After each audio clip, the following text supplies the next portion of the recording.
Simbora estudar. Poema Sujo, Ferreira Goulart.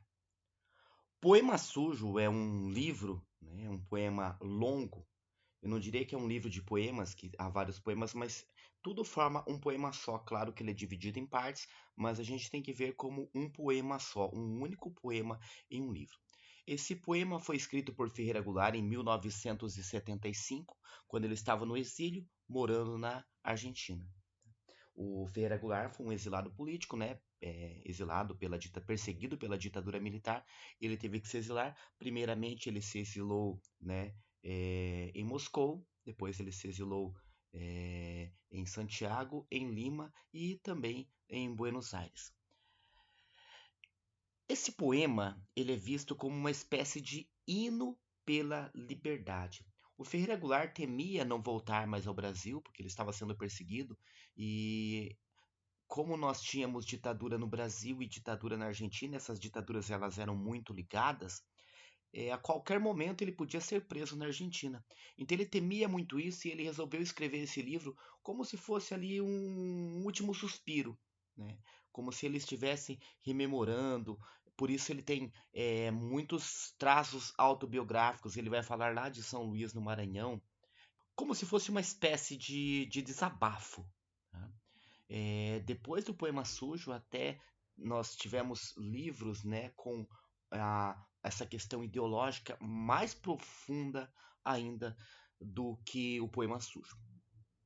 Alguns críticos consideram o Poema Sujo a obra-prima do Ferreira Goulart, tá? Sem dúvida alguma, é um dos grandes livros dele.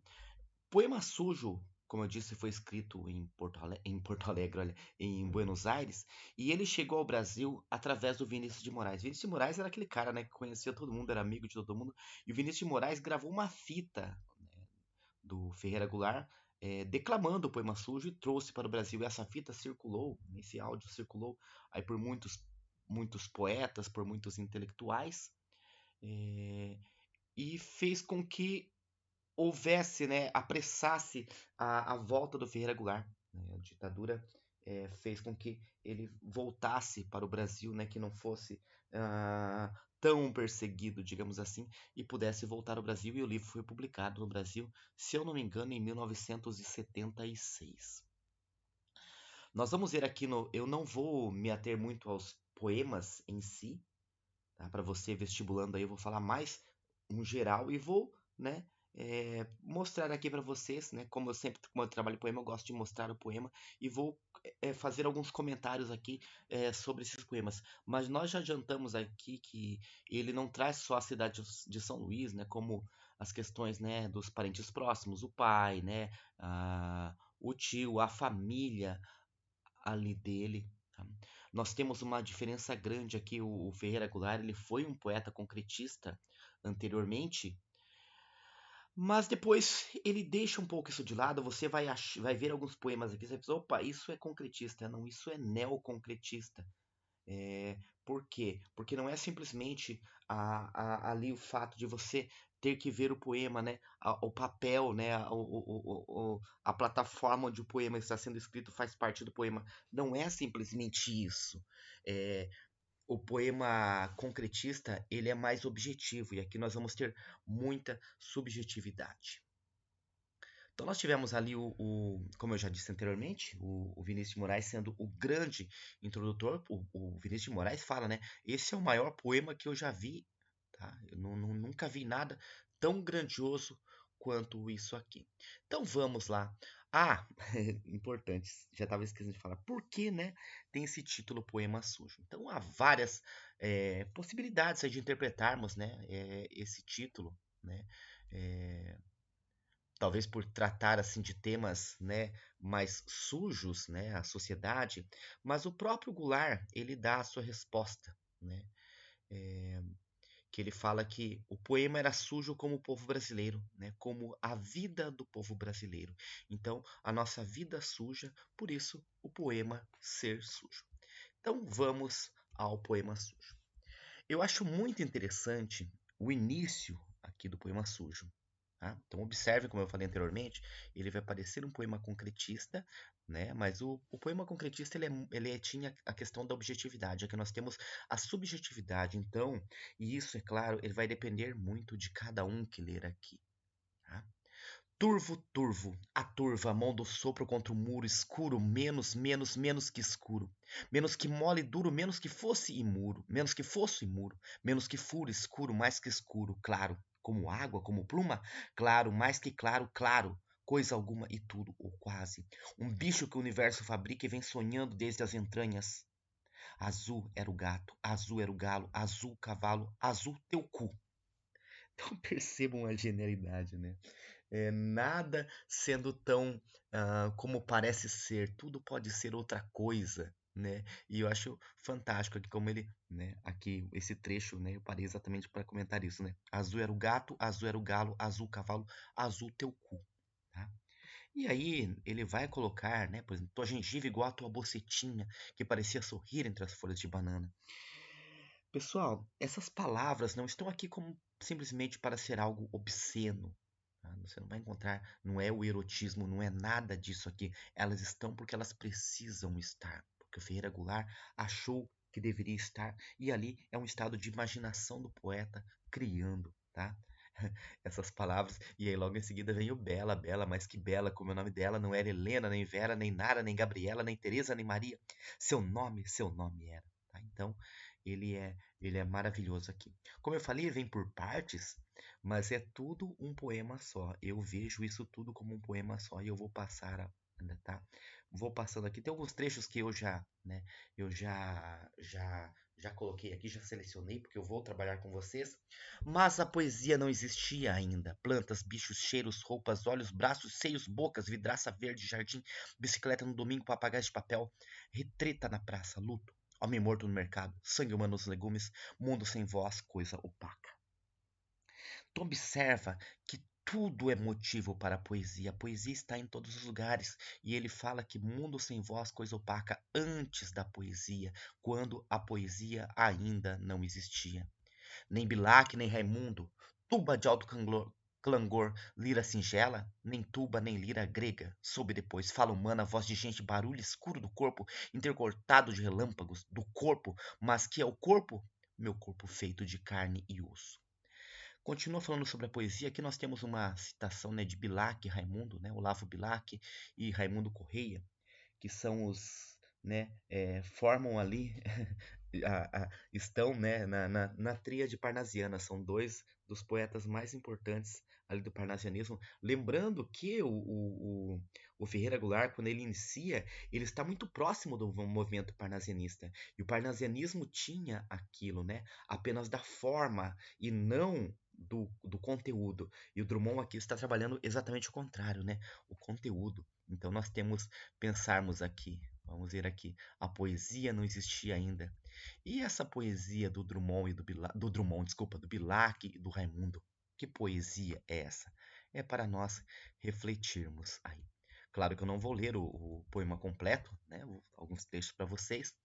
Corpo, meu corpo, corpo, que tem um nariz assim, uma boca, dois olhos, um certo jeito de sorrir, de falar, que minha mãe identifica como sendo de seu filho, que meu filho identifica como sendo de seu pai. Corpo que, se para de funcionar, provoca um grave acontecimento na família.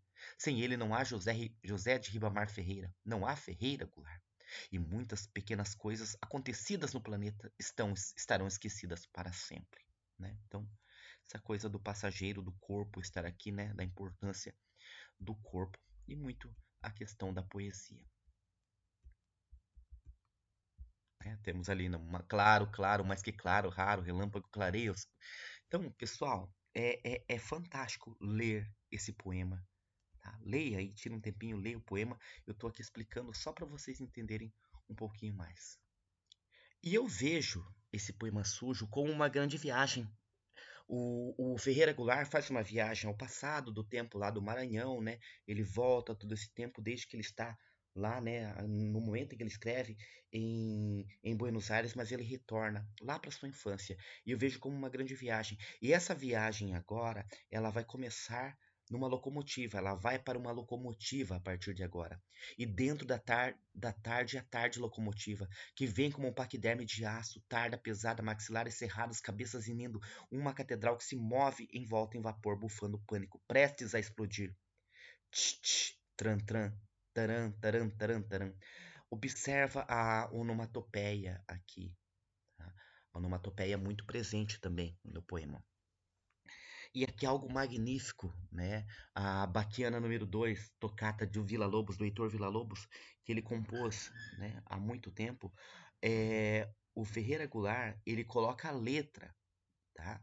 Lá vai o trem do menino, lá vai o trem com o menino, lá vai a vida rodar, lá vai ciranda e destino cidade a noite a girar, lá vai o trem sem destino pro dia novo encontrar, correndo vai pela terra, vai pela serra, vai pelo mar, cantando pela serra do luar, correndo entre as estrelas a voar.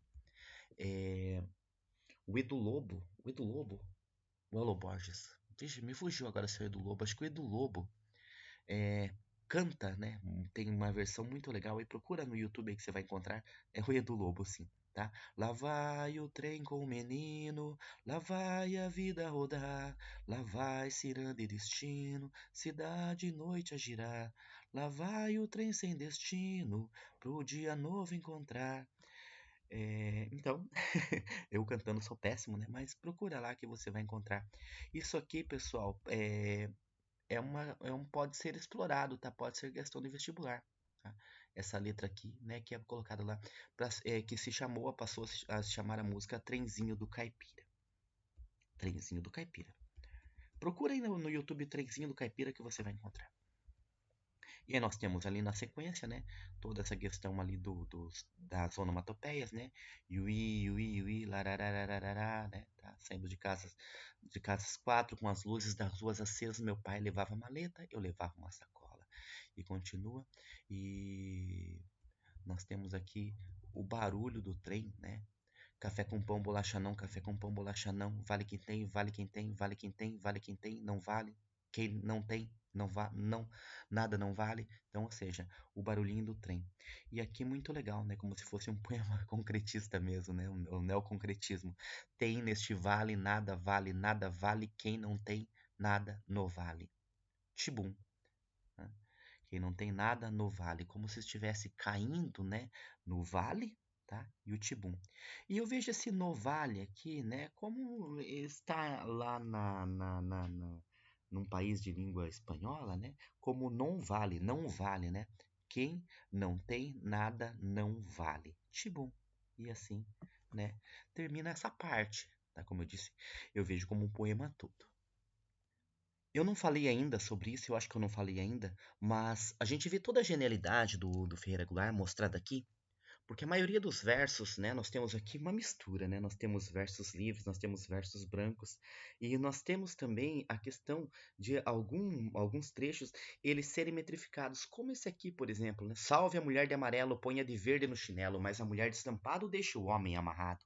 Então, ou seja, é, essa quadrilha aqui, ela é formada, né, por os versos em redondilha maior. Nós temos 7 sílabas poéticas aqui, né? Salve a mulher de amarelo, ponha de verde no chinelo, mas a mulher de estampado deixa o homem amarrado. Então nós temos toda essa mistura aqui no poema. Em vários momentos, né, já falei isso, ele vai falar sobre a cidade de São Luís, né, que é a cidade dele. Ah, minha cidade verde, minha úmida cidade, constantemente batida de muitos ventos, rumorejando teus dias à entrada do mar. Minha cidade sonora, esferas de ventania, rolando loucas por cima dos mirantes e dos campos de futebol.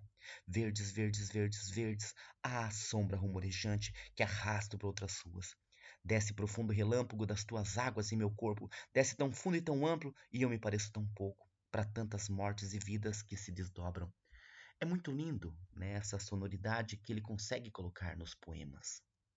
E como eu falei anteriormente de viagem, né, falei lá do trem, tem momentos que ele fala de caminhar a pé e fala de voar também, como aqui nesse trecho, né? Voo com as toalhas brancas, vou pousar no sorriso de Isabel, tropeço num preconceito, caio das nuvens, descubro Marília, me aconchego em suas pétalas como a pomba do divino entre as rosas da bandeja.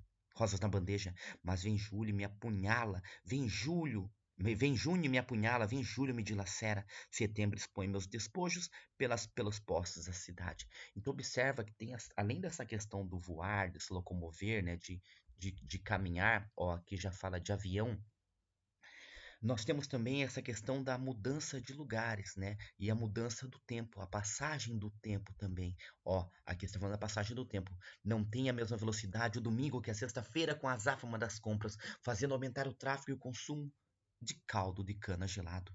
Nem tem a mesma velocidade. Então ele vai falar sobre a velocidade com que o tempo passa. E a velocidade que é diferente de um lugar para o outro. Até, né, de lugares como na própria casa, a velocidade na cozinha é diferente da velocidade no lugar da sala. E aqui continua falando de velocidade. É impossível dizer em quantas velocidades diferentes se move uma cidade a cada instante, sem falar nos mortos que voam para trás, ou mesmo uma casa onde a velocidade da cozinha não é igual à da sala, aparentemente imóvel nos seus jarros e bibelôs de porcelana, nem a do quintal escancarado às ventanias da época. Então, é como eu falei para você, né? A velocidade até dentro da própria casa.